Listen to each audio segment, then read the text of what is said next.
Друзья, привет! На связи Виталий, вы на канале о бизнесе в Польше. Пока у нас готовится большой выпуск по Жабке, по франшизе Жабки, мы дадим вам еще немного полезного контента в этом году.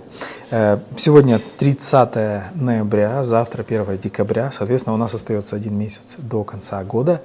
И самое время проговорить, что нужно сделать до конца года, чтобы фирма закрыла год красавчиком. То есть те документы, то есть какие хвосты надо закрыть и какие обязательные либо желательные вещи стоит сделать. Об этом поговорим в этом выпуске. Я проговорил с 3 бухгалтериями и с 3 отделами кадров, задав им один и тот же вопрос, что нужно сделать компании для того, чтобы хорошо закрыть год. И вот список вещей, которые они мне сказали. Первое. Нужно позакрывать все хвосты с нерассчитанными платежами. Это значит, что вы в течение года оплачивали что-то наличными, карточками и так далее. И у бухгалтерии, возможно, появились те платежи, которые они не смогли идентифицировать. То есть они не знают, за что вы платили, куда эти пошли деньги, либо выплатили ли вы эти деньги. Да? То есть вот эти все хвосты надо закрыть. Можно попросить у бухгалтерии список нерассчитанных платежей. Такую таблицу они обычно высылают. И повысылать им бумаги на каждый из этих платежей. Те платежи, которые вы не сможете доказать, что вы это делали, либо что они нужны фирме, да, то тогда нужно их вернуть, либо безналичную, либо наличную кассу фирмы. Второй пункт связан с первым, это касается выплаты зарплат. То есть если вы выплачивали зарплаты и вам сотрудники еще не подписывали накладные, что они получили деньги, то самое время с ними подписывать эти контракты, потому что в конце декабря вы, может, их не словите, потому что будут новогодние праздники, отпуска и не то настроение. Пункт номер 3. Это такой большой пункт, связанный с инвентаризацией. Что нужно сделать? И это нужно сделать либо 31 декабря, либо максимум 1 января. То есть обычно этими датами это делается. Это сделать инвентаризацию. Обычно бухгалтера сами вам высылают на это бумаги, но если вам не выслали, то вы можете сами забить тревогу и запросить у них нужные документы. Что надо, собственно, инвентаризировать? Первое. Шротки трувавы, то есть ваши активы, грубо говоря, фирмы. Надо их написать в специальную таблицу, указать, сколько они стоят. Второе. Это ваша инвентаризация отношений с контрагентами.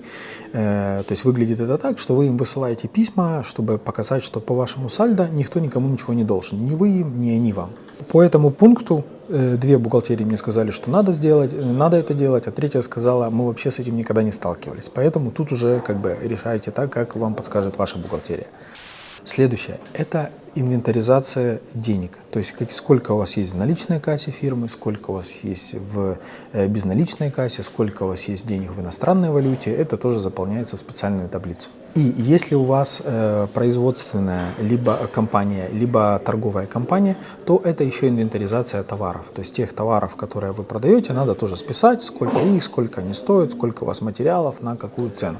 Хорошо бы напомнить всем контрагентам, которые вам еще не пооплачивали, что они вам должны денег, потому что если вам не оплачивают и вы захотите пойти в суд, то хорошо бы вначале попробовать решить это полюбовно, то есть мирно, а для этого ключевой вопрос, связывались ли вы с вашими контрагентами и пробовали ли вы решить все по-доброму, скажем так, по-хорошему.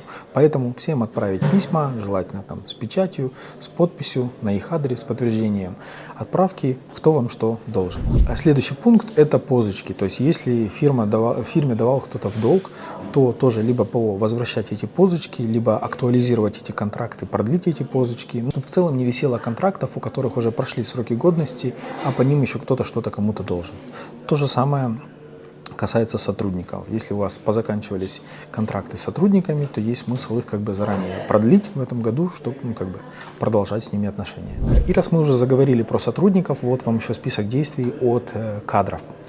Первый и основной пункт – это песель. То есть у каждого из ваших сотрудников должен быть песель. Кто получает зарплату официально в Польше, кто рассчитывает налоги в Польше, надо песель. Потому что в январе месяце каждая бухгалтерия по вашим сотрудникам должна будет подготовить так называемый ПИТ-11, годовой отчет, и выслать его в налоговую, и выслать его вам, чтобы вы выслали сотрудникам вашим. И если у человека нет песеля, то этот отчет не всегда можно отправить, иногда его не принимают. Соответственно, дабы не ловить сотрудника потом, лучше заранее, пока есть время, проговорить с ним вопрос, чтобы он сделал себе песель. либо вы ему помогли, как работодатель, сделать песель.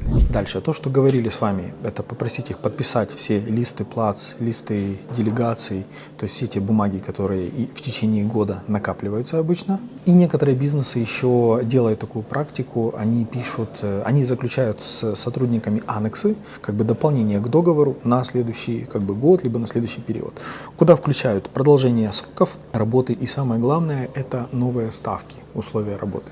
Почему? Потому что каждый год в Польше увеличивается минимальная заработная плата, и в следующем году она тоже увеличивается. Да? И для некоторых сотрудников, то есть некоторые бухгалтерии практикуют такое, ну, то есть просят, чтобы работодатель заключил с сотрудниками доп. Соглашение, где прописал вот эти вот минимальные ставки, что они повышаются.